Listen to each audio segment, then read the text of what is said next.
या आंदोलनाचे काय आणि कसे परिणाम पाहायला मिळाले तेही पाहूयात।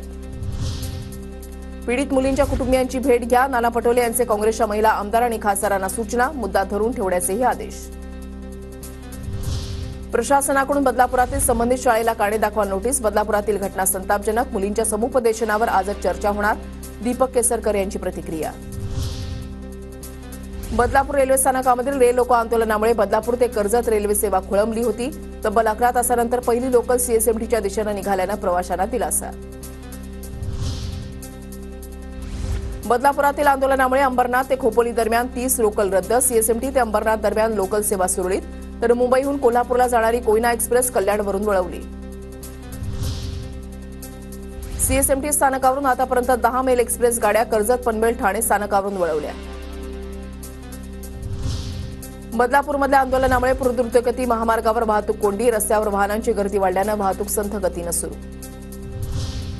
बदलापुरातील लैंगिक अत्याचार प्रकरणी सुप्रिया सुळे आक्रमक, पुण्यातील बालगंधर्व चौकामध्ये उद्या 10 वाजता कार्यकर्त्यांसह आंदोलन करणार। बदलापूर प्रकरणामध्ये महिला पत्रकारांना चुकीचं वार्तांकन केल्याचा शिंदेगडाचे शहराध्यक्ष वामन म्हात्रे यांचा आरोप, महिला पत्रकार मोहिनी जाधव यांच्याकडून संताप व्यक्त, तक्रार दाखल करण्याची प्रक्रिया सुरू असल्याची माहिती।